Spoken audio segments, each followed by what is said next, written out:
इसीलिए संस्कृत के श्लोक बनाए गए। सुबह सुबह हाथ देखो, धरती को प्रणाम करो, सूर्य को नमस्कार करो, तुलसी को जल दो तो मंत्र बोलो। इसके पीछे अर्थ क्या है कि जब संस्कृत के शब्द हम अपने जीवा से उच्चारण करते हैं तो उन शब्दों में कुछ ऐसी विशेषता है कि संस्कृत शब्द बोलते ही हमारे अंदर संस्कृति आने लगती है, हमारा मन ईश्वर की तरफ जाने लगता है। आप कोई डीजे का गाना सुनो तो नहीं नाचने वाला भी थोड़ा सोचेगा नाचो, कि वो गाना ही समझ रहे। कोई ऐसी वैसी फिल्म देखो रोने वाली तो आपको रोने का दिल करेगा, हंसने वाली फिल्म देखो तो हंसने का दिल करता है, मार झगड़ा की फिल्म देखो तो मार झगड़ा करने का दिल करता है। तो सोचो, रोज संस्कृत के 2-4 श्लोक बोलोगे तो भगवान की भजन करने का दिल करेगा कि नहीं? करेगा ही। लेकिन आप बताओ, सर्व मंगल मांगल्ये शिवे सर्वार्थ साधिके सबको याद है, कितनों को याद है? हाथों पर करो, याद है ना? तो नवरात्रि के बाद भी बोलते हैं कि नहीं? बोलना रोज चाहिए, बोलते ही नहीं। बोलेंगे कब मंदिर लाएंगे तब वो भी देखेंगे 2-4 लोग सुनने वाले हैं तभी बोलेंगे, कहीं अकेले आए तो नहीं बोलेंगे। समस्या तो है। कुछ श्लोक कृपानाथ कृपा करे आप और हम सब प्रतिदिन बोले। इस बोलने का लाभ यह होगा कि हमारी मन बुद्धि संस्कृति की तरफ बढ़ेगी। इसीलिए आज से संकल्प ले लो कि हम प्रतिदिन सुबह उठ के 2-4-5 श्लोक तो बोलेंगे ही। संस्कृत शब्द अपने बच्चों को सिखाएंगे, बहुत लाभ है। ओम नमो भगवते वासुदेवाय। ओम नमो भगवते वासुदेवाय। तो भागवत के भगवान कहते हैं कि मैं आता हूं सबके लिए, बस जो मुझे जिस भांति बचता है मैं उसे उस भांति मिलता हूँ। कंस मुझे दुश्मन रूप में याद कर रहा था इसलिए मैं उसे दुश्मन रूप में मिला। गोपियां मुझसे प्रेम करती थी इसलिए मैं उसे कृष्ण रूप में मिला। कोई मुझे नचाना चाहता था तो हम उसके लिए नाचने लगे, और कोई चाहता था कि हम वस्त्र बन जाए तो हम द्वारिका से ही वस्त्र बन के पधारे। कोई चाहता है कि भगवान को मैं उनकी प्रतिज्ञा तोड़वा दूंगा, तो मैंने कसम तो खाई थी कि युद्ध में अस्त्र नहीं उठाऊंगा, लेकिन मेरे भीष्म हमारे भक्त हैं, भीष्म की इच्छा थी तो मैंने रथ का पहिया ही उठा लिया। यानी भगवान को भाव के द्वारा बांधा जा सकता है, भगवान को भाव के द्वारा जीता जा सकता है, भगवान को भाव के द्वारा ही अपने योग्य जैसा हम चाहते हैं वैसा उनको बनाया जा सकता है। भगवान कितना सहज है, कितना सुंदर है, आप जो चाहो वो बनने को तैयार है। आप अपने बाप से, अपने पति से वो सब नहीं करवा सकते, लेकिन भगवान से वो सब करवा सकते हो। अब पति कोई कहे कि आप कहो अपने पति से कि चलो मेरी चप्पल उठाओ और अपने पल्लू में बांधो या अपनी अंगूठी में बांधो लेके चलो, तो क्या जाएगा क्या? लेकिन द्रौपदी, भागवत में, भागवत की कथा है ये, द्रौपदी जी को जब भगवान लेकर चले थे भीष्म से मिलने के लिए, जब भीष्म ने प्रतिज्ञा किया था कि कल 5 पांडवों में से किसी को छोड़ूंगा नहीं, तो द्रौपदी जब तो रानी थी, द्रौपदी जब चलने लगी तो उनके चप्पल की आवाज आ रही थी, तो कान्हा ने कहा कि उतारो। द्रौपदी ने कहा क्यों? बोले ये आवाज कर रहा है। द्रौपदी ने कहा तुम जाओ किसी दासी को उठा के लाओ, वही तो खोलेगी चप्पल। कन्हैया ने कहा ला मैं ही खोल देता। सोचो, भक्तों की चप्पल। कुछ दूर द्रौपदी गई तो द्रौपदी फिर रुक गई। कृष्ण ने कहा आप क्या हो? बोले सुनो, मेरी इतनी महंगी जूती है, जंगल में रख के जा रहे हो, कोई लेकर भाग गया तो जाओ महल में रख के आओ। कन्हैया ने कहा हे भगवान, अब महल में रखने जाऊं फिर तो जाके लेके चलूंगा। अच्छा चल। भगवान द्रौपदी की जूती अपनी पीताम्बरी में बांध के पीछे लटका दी, बोले अब चल मेरी माँ। बोलो पति करे, अर्जुन करते क्या ऐसा? जो काम भगवान से आप करा सकते हैं भाव के बस करके, वो दुनिया का कोई नहीं कर सकता। ऐसे हैं हमारे कृष्ण। बस आपको हमको कृष्ण को देना क्या? तो भाव। अब भाव कैसा? मिलावट वाला नहीं चाहिए। एक बात का ध्यान रखो, मिलावट करो तब तो लेगा ही। भगवान को मिलावट पसंद नहीं है। हम लोग कभी कभी क्या करते हैं, भक्ति तो करते हैं लेकिन भक्ति श्रद्धा रहित होके करते हैं, जबकि श्रद्धा युक्त तो होनी चाहिए। भक्ति संशय रहित तो होनी चाहिए, लेकिन हमारी भक्ति संशय युक्त है। भजन करते भी रहते और हमको विश्वास भी नहीं रहता। इसीलिए तो थोड़ी देर राम जी की भजन करेंगे, थोड़ी देर कृष्ण जी की करेंगे, थोड़ी देर हनुमान जी की। अरे किसी एक को कर भाई, किसी एक को तो समझ। आदर सभी को दो, लेकिन निष्ठा एकनिष्ठ भक्ति होनी ही चाहिए। एकनिष्ठ भक्ति नहीं होगी तो आपकी भक्ति विभक्त होती रहेगी।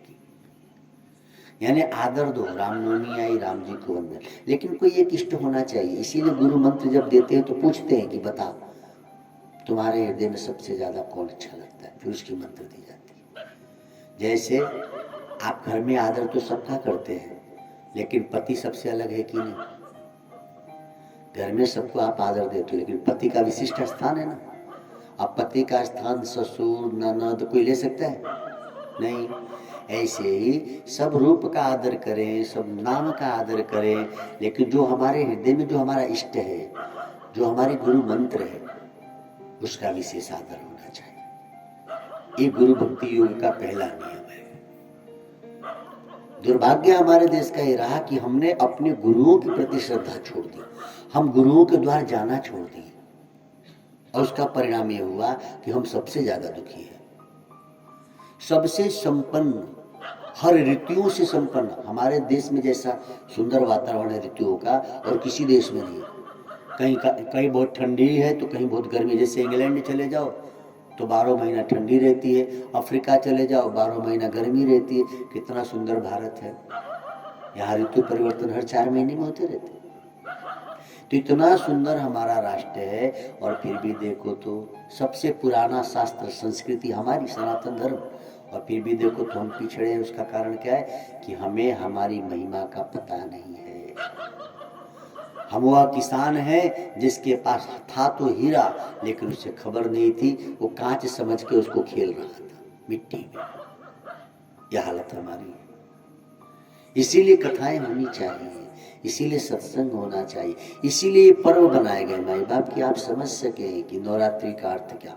क्यों नवरात्रि? नवरात्रि में 9 दिन होते हैं। अच्छा, ये 9 दिन कैसे हो गए? देखो, नवरात्रि की यदि आप पढ़ें ध्यान से, दुर्गा सरस्वती तो महाकाली, महालक्ष्मी, महासरस्वती देवता, 3 ही देवियां हैं। तो रात्रि 9 कैसे हो गई? आप दुर्गा सरस्वती यदि घर पे हो तो जब आरंभ करेंगे उसका, तो शुरू में ही है महाकाली, महालक्ष्मी, महासरस्वती देवता। जब विनियोग करते हैं हमारा, तो है 3 ही देवी। तो 9 दिन कैसे हो गए साहब? 3 देवियों के 9 दिन इस तरह से हो गए कि एक व्यक्ति में 3 गुण होते हैं, रजोगुण, तमोगुण, सत्वगुण। तो 3 देवियों के कितने गुण हो गए? 9 हो गए ना। इस तरह से 9 दिन है। यानी 3 दिन भी व्रत करो तो 9 दिन का पुण्य होगा, क्योंकि मुख्य रूप से तो 3 ही देवियां हैं। इसीलिए देखिए शारदीय नवरात्रि में बहुत लोग 3 दिन ही मूर्तियां रखते हैं, सप्तमी, अष्टमी, नवमी। उसका उद्देश्य यही है कि 3 ही गुण है, ये 3 देवियों के 9 गुण, इसलिए नवरात्रि।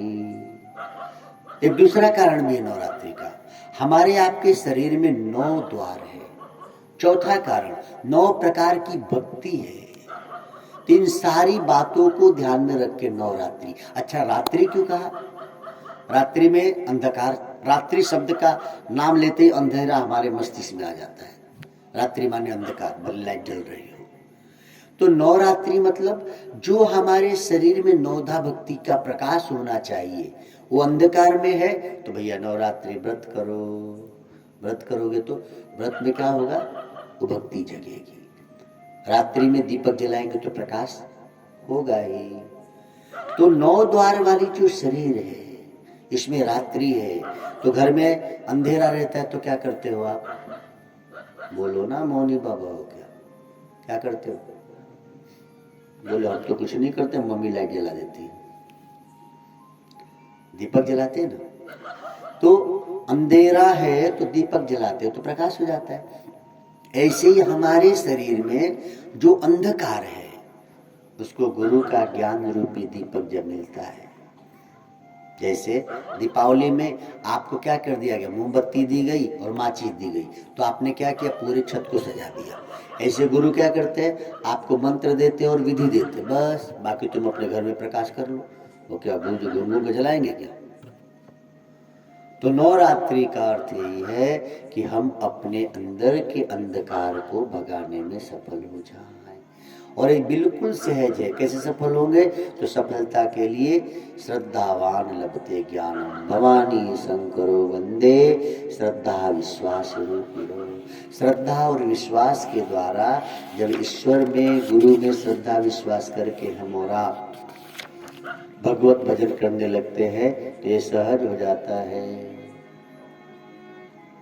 इसीलिए भागवत की कथा में कहा गया, पूतना आई और कन्या ने आंखें बंद कर ली। आंखें बंद करके भगवान ने अंतर की तरफ देखा, अंदर की तरफ देखा। बाहर विकार हो तो आंख बंद करके अंदर निर्विकार से मुलाकात कर लीजिए, तो बाहर के विकार से बच जाओगे। बाहर जैसे ही दिखी पूतना मैया तो कन्हैया ने आंखें बंद कर ली। श्री कृष्ण की भागवत से संदेश मिल रहा है कि जब भी आपके हमारे जीवन में इस तरह की कोई घटना घटे तो अंतर्मुख होइए। कथा कहती है कि कन्हैया अभी कुछ दिन के ही थे। एक दिन माता पार्वती जी भगवान शिव जी से कहे, क्योंकि आज अष्टमी है, हम सभी माता जी की तरफ विशेष ध्यान देंगे। बिना शक्ति के भक्ति होती ही नहीं। दुर्गा चालीसा पढ़ते हैं आप लोग? नहीं पढ़ते। नवरात्रि कितने लोग व्रत हो?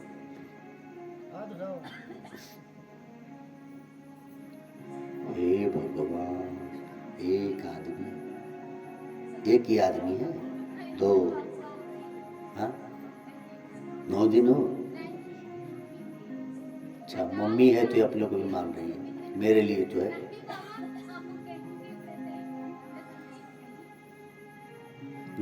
दुर्गा की जो नवरात्रि, आप दुर्गा चालीसा पढ़ते होंगे ना, तो उसमें एक बात पढ़ते हैं, शंकर आचरज तप कीनो कामरु क्रोध जीति सब लीनो।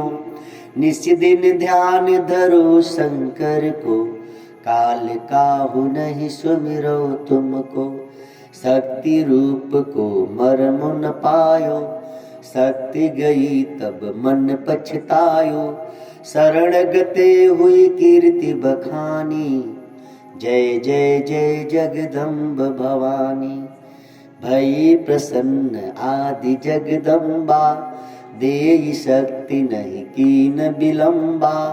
मोको मातु कष्ट यति घेरो, तुम बिनु कौन हरे दुख मेरो। मुझे खुशी होती, मैं ऐसी माँ का बेटा हूँ ना कि मेरी माँ सुबह उठती है, दुर्गा चालीसा, विंध्याचल चालीसा, शीतला चालीसा, उसको बहुत चालीसा याद है, हनुमान चालीसा, कितना सब वही पढ़ती रहती हूँ। और हम लोगों को किताब लेनी ही नहीं पड़ी, सुन सुन के मुझे याद हो गया। तो जब हम बड़े हुए तो एक बार अपनी माँ से पूछे कि आप रोज गाती हैं तो आपको इसका अर्थ पता है? तो मैंने कहा क्या अर्थ हो बताओ। अच्छा, आप लोग को इसका अर्थ पता है? इसको पढ़ने से आपकी बुद्धि में यही आता होगा कि माता जी तो शंकर जी से भी बड़ी है, क्योंकि ऐसे ही लिखा ही गया, लेकिन इसका अर्थ अलग है। फिर से पढ़ो, शंकर आचरज तप कीनो, कामरु क्रोध जीति सब लीनो। निशिदिन ध्यान धरो शंकर को, काल काहू नहीं सुमिरो तुमको। शक्ति रूप को मर्म न पायो, शक्ति गए तब मन पछतायो। शरण गते हुई कीर्ति बखानी, जय जय जय जगदम्ब भवानी।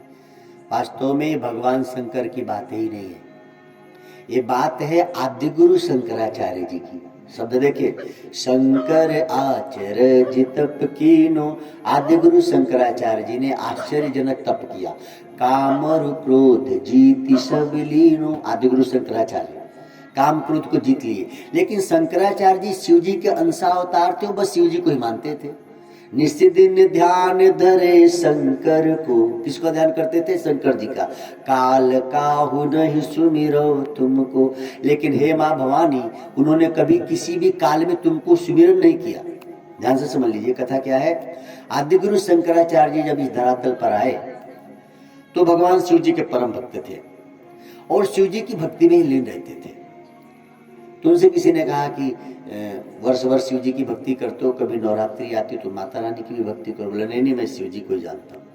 काल काहुने सुमिरो तुमको। एक दिन माता जगदम्बिका माँ पार्वती जी ने शिव जी से कहा कि आपका जो बेटा है एक ऐसा बेटा है कि माँ को नहीं मानता, सिर्फ बाप को मानता है।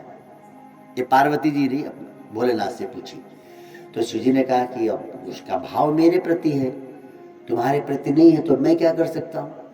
तो माँ ने कहा कि भोलेनाथ, वास्तव में पुत्र पिता से प्रेम न करे माँ से तो करे, और माँ से पुत्र यदि प्रेम नहीं करेगा तो फिर माँ के हृदय को कष्ट होगा। मुझे कष्ट है कि ये शंकराचार्य मुझे नहीं मानता, तो आप कहो तो मैं कुछ करूं। शिव जी ने कहा कि ज्यादा क्षति मत पहुंचाना, मेरा बेटा है, तुम्हारा भाई है, तो भले तुमको न माने अलग बात है।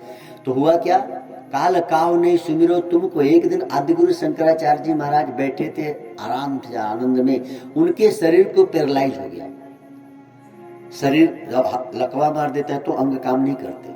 शक्ति रूप को मरम न पायो, तो माता भवानी ने उनके शरीर से अपनी शक्ति निकाल ली। कल मैं इसी बात पर चर्चा कर रहा था कि शक्ति अलग है और शरीर अलग है। तो काल काहु नहीं सुमिरो तुमको, शक्ति रूप को मरम न पायो, शक्ति गई तब मन पछताओ। जब शक्ति निकल गई शरीर से, हिल ही नहीं रहा था शरीर, अंग शिथिल हो गए। तो आदिगुरु शंकराचार्य जी ने भगवान शिव जी का आह्वान किया। भगवान विश्वनाथ पधारे, बोले प्रभु मेरे शरीर को क्या हो गया, मेरा अंग काम नहीं कर रहा है। तो भगवान भोलेनाथ ने कहा कि पुत्र तू मुझे तो प्रेम करता है, लेकिन तूने कभी मेरी प्रिया का सुमिरन नहीं किया है, यानी पार्वती जी का। तो उन्होंने अपनी शक्ति तेरे शरीर से ले ली है, तो तुम्हारे अंग काम नहीं करेंगे। मैं तो तुम्हारे कहने पे आ जाऊंगा, दर्शन होगा, बात होगी, लेकिन तुम्हारी शरीर काम नहीं करेगी, क्योंकि शक्ति तो उसी की है, शिवा की ही है, शिवा माने पार्वती। तो अब पछतावा हुआ शंकराचार्य जी को, करे मेरी भक्ति से मेरी माँ ही दुखी है, तो ये तो ठीक नहीं है। तो उन्होंने कहा तो प्रभु मैं क्या करूं। तो भगवान शिव जी ने कहा कि अपने माँ के गुणों का बखान कर। तकाल काहु ने सुमिरो तुमको, शक्ति रूप को मरम न पायो, शक्ति गई तब मन पछताओ। अब क्या गए, शक्ति रूप को शक्ति गई तब मन, शरण गते हुई कीर्ति बखानी, जय जय जय जगदम्ब भवानी। जैसे ही उन्होंने कहा कि माँ क्षमा करना, वास्तव में पुत्र को माँ की शरण होना चाहिए, मैया मैंने गलती की। तो पुत्र तो अच्छे थे ही शंकराचार्य जी। जैसे ही प्यार से माता पार्वती जी को पुकारा, जय जय जय जगदम्ब भवानी, और भगवान शिव जी तो वहां उपस्थित थे ही। माता रानी तुरंत शेर पे सवार होकर प्रकट हो गई। भई प्रसन्न आदि जगदम्बा, दे शक्ति नहीं कीन विलंबा। तुरंत शंकराचार्य जी की शरीर पुनः स्वस्थ हुई। इसीलिए दुर्गा चालीसा में इस बात को लिखा गया है। अब हमको सुनाने का कारण यह था कि मुझे लगता है कि कई लोग पढ़ते तो होंगे, ये जान नहीं रहे होंगे, तो आपके लिए अच्छी बात होगी। जय जय जय जगदम्ब भवानी, माता रानी तुरंत प्रकट हुई। भई प्रसन्न आदि जगदम्बा, दे शक्ति नहीं कीन विलंबा, मोको मातु कष्ट यति घेरो। देखिए हमारे सनातन संस्कृति में नवरात्रि इसलिए बनाई गई है कि ईश्वर वही का वही है, लेकिन ईश्वर को मातृ रूप में यदि प्रेम करते हैं तो जल्दी प्रसन्न हो जाता है। उसका एक कारण है, बेटा जितना माँ के लिए रोता है उतना बाप के लिए नहीं रोता। हम सब बचपन के सबका अनुभव है। बेटा जितना अपने को माँ के गोद में सुरक्षित और सुख महसूस करता है, उतना पिता के गोद में नहीं। तो है तो परमात्मा वही का वही, लेकिन सनातन संस्कृति ने, सनातन धर्म ने बड़ा सुंदर उस परमात्मा को रूप बनाया माँ रूप में। जब उसी ईश्वर को हम माँ रूप में देखने लगते हैं तो हमारे भाव अलग हो जाते हैं। आप भगवान को पिता पिता कह के रोने में आपको दिक्कत है, उनके चरणों में झुकने में दिक्कत होती है, कहीं न कहीं अभिमान आने आता है। लेकिन उसी परमात्मा को जब जगदम्बिका रूप में हम प्यार करते हैं, प्रणाम करते हैं, तो बिना प्रयास के अनायास ही हमारा मस्तिष्क उस भवानी माँ के चरणों में झुक जाता है। मेरा भी अनुभव है। भगवान के मंदिर में जाए तो सिर झुकाने में थोड़ा सा अजीब लगता है, अहंकार झुकता है, कठोरता लगती है। लेकिन माता जी के मंदिर में जाइए तो बिना कहे सिर झुक जाता है। और सिर झुकाने में आप सबका अनुभव होगा तो होगा, नहीं तो करके देखना। देवी के मंदिर में जाकर सिर झुकाते हैं तो एक अलग आनंद का अनुभव होता है, विशेष अपनापन होता है। इसीलिए उस निराकार शक्ति को महारूप में मानना शुरू की। और महाराष्ट्र के लोगों ने तो और आगे की बात की। महाराष्ट्र में तो गुरु को भी मावली बोलते हैं। मावली माने माँ। जिसको बहुत प्रेम किया जाता है उसको माँ शब्द से संबोधित किया जाता है। आप जिसको बहुत आदर देते हैं तो उसको माँ कहते हैं। कृष्ण जब किसी को मैया कहते तो जिसको मैया कह देते थे कन्हैया वो भाव विभोर हो जाता था। गोपियां तरसती थी कि यशोदा का लाला कबो हमो मैया कह दो। वो जिसको मैया कहते थे लोग भाव विभोर हो जाते हैं। और हम सबका भी अनुभव है, हम जब माँ कहते हैं, सर्वेश्वरी मैया, सर्वे मैया, शीतला मैया, दुर्गा मैया, क्या शब्द है देखो। माई शब्द से ज्यादा मिठाई कुछ में नहीं। लेकिन अब तो हम लोग अंग्रेजों के पिट्ठू हो गए। मम्मी, अच्छा मम्मी बोलते तो लगता है बिल्ली बोल रही, म्याऊं। हाँ, बिल्ली भी ऐसी बोलती। कितना हम लोग कहाँ कहाँ से बदल गए नहीं। मम्मी लगता है बिल्ली बोली। पहले मैया कहते थे कितना अच्छा लगता था, भैया कहते थे कितना अच्छा लगता था, नहीं। अब कहते ब्रदर। ब्रदर तो ऐसे करते लगता कटर चला रही है। तो भैया अच्छा है, मैया अच्छा है कि मम्मी और ब्रदर अच्छा है, बताओ। बोलो क्या अच्छा है। ओम नमो। भगवान क्या है पता है? भगवान एक दुल्हन है। मैं अक्सर कहते रहता हूँ, समझो। इसीलिए भारत को उन देवियों को वंदन जो घूंघट में रहती है, और जो छोड़ दियो घूंघट फिर से प्रार्थना शुरू कीजिए। लज्जा एक आभूषण है। और मैं वेद की बात आपको सुना रहा हूँ देवी। आज नवरात्रि है, मैं चाहूंगा कि आप लोग की बात ज्यादा हो जाए। हमारे वेद पुराण कहते हैं कि यदि कोई महिला घूंघट में है तो साक्षात ईश्वर मानी गई है। यही वजह है कि हमारे यहाँ जब कोई बहुएं आती थी तो उनको घूंघट में रखा जाता था। तो जो देवियाँ, जो बेटियाँ, जो बहुएं घूंघट में है, आप साक्षात ईश्वर हो। और सुनो सासू भाइयाँ, तुम्हारे घर में बहू कोई घूंघट करे तो मन ही मन उसको प्रणाम करो, तुम्हारे घर में साक्षात भगवान खड़े हैं, ऐसा वेद कहता है। क्यों? आप समझ लो। बहू घूंघट में होती है तो बहू सबको देखती है, लेकिन बहू को हम लोग नहीं देख पाते।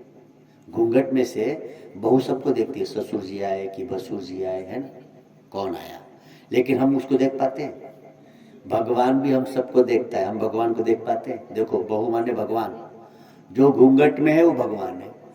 जैसे बहू सबको देखती है लेकिन हम बहू को देख पाते हैं क्या? नहीं। भगवान हमको देखते हैं, हम भगवान को देख पाते हैं क्या? नहीं। अब बहू को देखना है और भगवान को देखना, एक ही उपाय है। देखो, बहू को देखना है तो आप क्या करोगे? कुछ मुंह दिखाई लेते हैं, उसके घर जाते हैं, उसकी सास से, जेठानी से, ननद से कहते हैं कि भैया दुल्हन दिखाओ। ये तो होता है। तो आपको मुंह दिखाई तो ले जानी पड़ती है। अच्छा, मुंह दिखाई ले जाके जब सास को देते हैं अथवा जेठानी देते तो है बहू को, सास या जेठानी से कहते हैं, तो क्या करती है? दुल्हन को बुलाती है। दुल्हन चुपचाप बैठ जाती है। भगवान भी देखो मंदिर में चुपचाप बैठे ही तो रहते हैं। पर्दा कौन उठाता है? घूंघट कौन उठाता है दुल्हन का? या तो सास, या तो जेठानी, या तो देवरानी, ये तो होते, या तो ननद। ऐसे ही भगवान भी है। भगवान को जब देखना हो तो हमको अपने अहंकार की दक्षिणा लेके अपने गुरु के पास जाना पड़ता है कि गुरुदेव हमको भगवान दिखाओ। तो जैसे सासू ने घूंघट उठाया, हमने दुल्हन देख लिया, गुरु भी अपने वचनों से अज्ञान का पर्दा हटाते और हम ब्रह्म का दर्शन कर लेते हैं। समझ गए? तो जितने घर में दुल्हन है ये सब समझो साक्षात भगवान है, ऐसा शास्त्र कहते हैं। मुझे बड़ी खुशी होती है। इसीलिए आप सभी से प्रार्थना, ये हरामखोर फिल्म के चक्कर में न पड़ो कि हमको तो आज़ादी चाहिए, हम घूंघट में क्यों रहें। घूंघट में रहने का पहला फायदा, जो घूंघट में रहते हैं तो को फायदा देखो, घूंघट में रहने वाले के बाल गंदे नहीं होंगे क्योंकि घूंघट में है, कचरा जाएगा ही नहीं। दूसरा, घूंघट में रहने वालों की आंखें खराब नहीं होगी, आंख पे सीधी रोशनी नहीं पड़ती। तीसरा, चेहरा खराब नहीं होगा, बिना मतलब का क्रीम नहीं पोतना पड़ेगा, धूल धक्कड़ से बचोगे। बेवकूफिया घुमा रही है इसे, तो जा बाल भी धो, फिर आंख भी खराब, चेहरा भी खराब, लपेट जितना गोबर लपेटो ना पगले। घूंघट में रहने के कितने फायदे हैं, लेकिन आजकल तो लोगों को लगता है कि हम घूंघट में रहेंगे तो न पढ़ के ही जाएंगे। अरे सीता मैया पढ़ी लिखी नहीं थी क्या? वो तो राजकुमारी थी। तुम्हारी सीता घूंघट नहीं करती थी? बोलो, पढ़ाई लिखाई का मतलब क्या यह है कि हम अपनी संस्कृति भूल जाए? मैं तो भारत की बेटियों से कहता हूँ, मुसलमानों की बेटियों से सीखो। वो हिजाब पहनने के लिए कोर्ट चली गई। हे सर्वे माई, उन छछूंदर बेटियों को बुद्धि दे दो जो डिस्को में रहती हैं। कम से कम उन बेवकूफों को ये तो लगे कि तू भारत की संस्कृति सीख, भारत की बेटी है। इसी देश में कुछ लोग अपने धर्म की पहनावे के लिए कोर्ट चले जाते हैं। तो उस माँ बाप से भी प्रार्थना है, अपने बच्चे बच्चियों को इतनी तो सीख दो। हमारा वह देश है जिस देश में हमारी बेटियां जब बड़ी होती थी ना, तो उनको देखने के लोग तरस जाते थे। बेटियां जब निकले तभी लोग देख पाते थे उस बेटी को। आज स्थिति देखो। इसका मतलब ये नहीं कि बेटियां स्कूल जाना छोड़ दें, नहीं, लेकिन इसका अर्थ यह भी है कि बेवजह घूमना तो बिल्कुल छोड़ दो। कईयों को देखो तो पैर में लगता है कि चक्कर होकर बांट के लगता है पैर में ट्रैक्टर का पहिया लगा हुआ है। एक जगह रह नहीं सकते। जितना हम कम घूमेंगे, जितना हम कम टहलेंगे, उतना सुंदर, अच्छे, स्वस्थ रहेंगे, सुरक्षित रहेंगे। तो हमें अपनी संस्कृति का भान होना ही चाहिए। आपको बताऊं, मेरी माँ सोचो किस उम्र की है, लेकिन मैंने अपनी माँ को देखा है, अभी भी उससे कोई बड़ा आता तो घूंघट करती। काशी में ज़्यादा ही पर्दा है और मुझे खुशी होती है, हालांकि बड़ा अजीब लगता है उस समय। अब उतनी उम्र के हैं और उनको जिनसे कोई बड़ा आ जाए वो घूंघट करके ऐसा लगता है जैसे हमारे ससुर वसुर आते हैं। तो मुझे लगता है देखो क्या संस्कृति है ना हमारे देश की। तो सभी से प्रार्थना है, सुन रही हो ना बहुएं? हाँ बेटियां, जो बहुएं घूंघट में प्रणाम तुमको, तुम तो साक्षात ठाकुर जी हो। तो सासू माइयों को भी चाहिए, जो बहुएं घर में घूंघट करती है उनको मन ही मन रोज प्रणाम करो कि तुम्हारे आंगन में तो भगवान साक्षात टहल रहा है। छोटी मोटी गलती पे बहू को बिल्कुल न बोला करो। ओम नमो भगवते वासुदेवाय। खाली बहुओं की गलती नहीं, कुछ सासू माइयां भी चुड़ैल जैसी है। अपनी बेटी से गलती हो जाए तो कोई बात नहीं, और बहू से गलती हो जाए तो उसके 7 पीढ़ी तक पहुंच जाती है। तो तुम्हारी बेटी तो है, हो गई गलती हो गई, बिना मतलब का घर में बवंडर बना के रखते हो। ओ बहुए खुश हो गए कि वाह महाराज जी सही कह रहे। एक और कड़वी बात सुना दूं, घर पे यदि हो तो पढ़ना, नहीं तो सुनाया जाता है मरते समय। गरुड़ पुराण में लिखा है, हमारे धर्म के गरुड़ पुराण में और वेद में यजुर्वेद में लिखा है। मैं दोनों बात बता रहा हूँ। हमारे देश की सासू माइयाँ इतनी बेईमान है सब, इन लोगों ने वेद बदल दिया।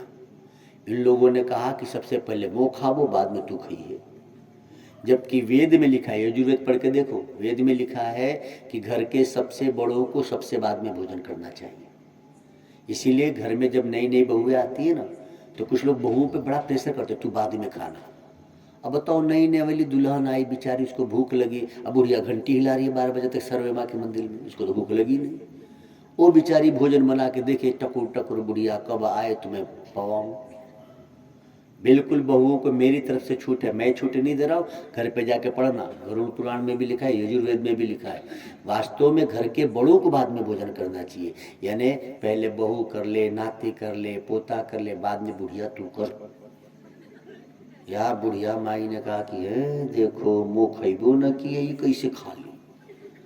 तो तुम बूढ़ी हो, तुमको भूख नहीं लग रहा है, वो नई नवेली बेचारी दुल्हन, उसको भूख नहीं लगेगी क्या? आप देख लो, आप कभी किसी ब्राह्मण से पूजन कराइए, रुद्राभिषेक कभी कराए कि नहीं? रुद्राभिषेक करवा के देखिए।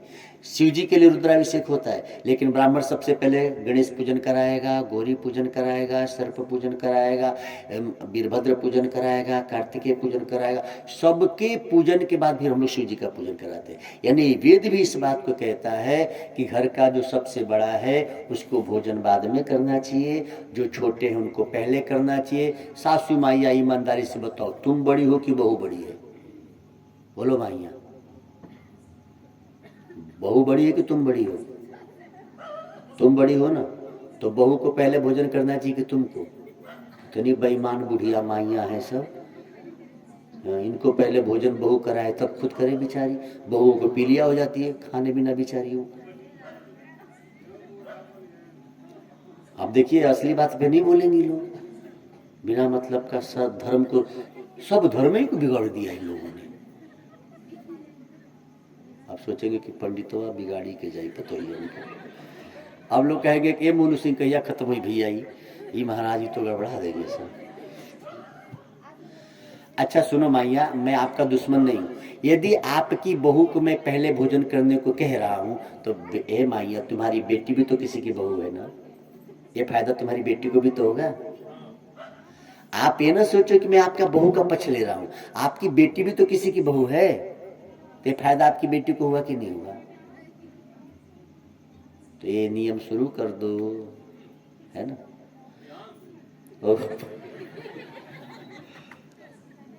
हाँ तो आप सुबह से कहिए तो कई बुढ़िया कहेगी कि 9 दिन के व्रत है, और तब वो कहत भी कि पहले मुंह खाबो। आपको बताए मेरी एक शिष्य है, शिष्य तो बहुत है, तो मैं ब्याह कराते रहता हूँ। मेरी इच्छा रहती है कि दोनों शिष्य रहेंगे तो आने वाला जनरेशन ठीक रहेगा। तो हमने अपनी एक बेटी का ब्याह तय कराया। लड़का बहुत अच्छा था, बेटियां सिर्फ सुनना, हाँ तुम लोग कर नहीं देना, तरीका सही है, कर भी सकती। तो जब उसका हम ब्याह तय कराए तो लोगों ने हमसे कहा कि गुरुजी आपने ब्याह तो तय करा दिया, लड़का बहुत अच्छा है लेकिन उसकी माँ बड़ी डायन है। हमने और जगहों से पता किया तो पता लगा कि माँ थोड़ी सी उद्दंड है। तो ब्याह हमने तय करा, तो अपनी शिष्य ही है तो शिष्य बेटी, जैसे हमने कहा कि देख बेटी तेरा ब्याह तो अच्छा है, लड़का भी शिष्य है, तू भी शिष्य, लड़का अच्छा भी है, बेटी एक ही प्रॉब्लम है उसकी माँ थोड़ी सी, तो तू जरा मैनेज कर लेना। इसने कहा गुरुजी बिल्कुल चिंता मत करो। चिंता तो मुझे थी कि ब्याह मैं ही करा रहा हूँ। देखो मंत्र जप करने वालों की बुद्धि कितनी तेज होती है। ब्याह हमने करा दिया, हम बता भी दिए थे। 6 महीना 1 साल हुआ तो हम उसके घर पहुंचे, किसी कारण से, जल्दी हम कहीं जाते ही नहीं। योग अच्छा था कि वो बेटी आई हुई थी अपने गांव। तो हमने कहा और बेटा ठीक हो? बोले हाँ गुरुजी बहुत अच्छा है। तेरी सास, क्योंकि सास ही से मुझे खबर थी। बोले गुरुजी मैं आपकी शिष्य हूँ। मैंने कहा क्या कर दी, कहीं सास का सास तो नहीं बंद कर दी तू?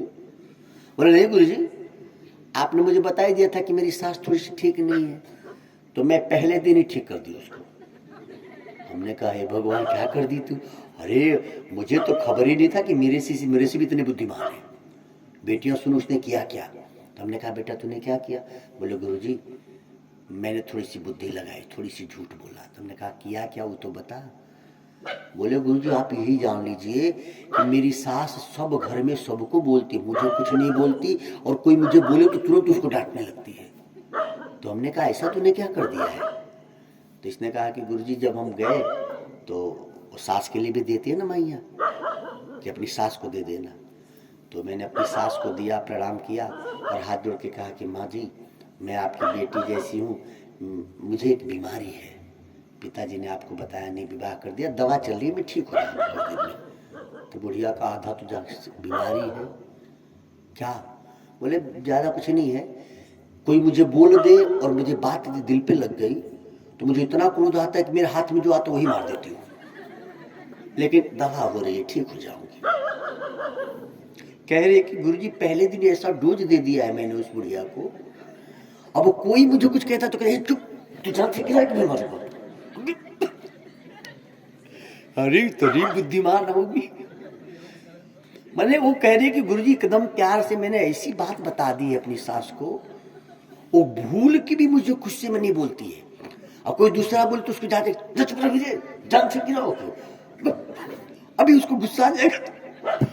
उसने ऐसा डरा दिया है सास को कि यदि मुझे गुस्सा आ गया, मेरा दिमाग काम नहीं करता, मैं कुछ भी मार दूंगी चला के, कुछ भी हो जाए। दवा हो रही माता जी, आप संभाल लीजिएगा, बेटी हूँ आपकी। वो पहली दिन हाथ जोड़ के प्यार से समझा दिया, बुढ़िया अभी तक डरी हुई है कि कहीं उसको गुस्सा ना आ जाए। पता अरे हमने कहा वाह बेटी वाह, बड़ी बुद्धिमान है। सुन रही हो ना बेटियां, पहले दिन जाके समझा दो, ऐसा गुरु चाहिए। पहले मैंने समझाया नहीं था उसको ये तो उसने मुझे सिखा दिया। अब उसकी ये बात मैं कथा में इसलिए कहने लगा तो मुझे लगता है कि बेटियां ऐसा कर सकती है, भी एक फार्मूला अच्छा है, कमाल है। अरे हमने कहा वाह बेटी, ये मंत्र जप का प्रभाव क्या क्या बुद्धि आ जाती है। देखो पूरा गांव के लोग हमसे कहने लगे गुरुजी लड़के की माँ ठीक नहीं आया। हमने कहा देख मेरी शिष्य कितनी बुद्धिमान है, वो बुढ़िया उसे डरी डरी रहती है कहीं उसको गुस्सा ना आ जाए। वो कहती कि गुरुजी इतना तक बुढ़िया मेरे से डरती है कि मेरे अगल बगल में चाकू कैंची कुछ नहीं रहती मेरे कमरे में। वो हमने कहा वाह बेटी वाह, ऐसा तुम लोग करना नहीं, हाँ सबके साथ ऐसी नहीं होगी। लेकिन देखो जो भी यहाँ की बहुएं हैं वो सोचती होंगी कि काश गुरुजी हमारे गांव में पहले कथा किए होते तो आज मेरी सास को तो मैं ठीक ही कर देती। अब ये लोग सोच रहे होंगे अब तो चांस ही नहीं है ना।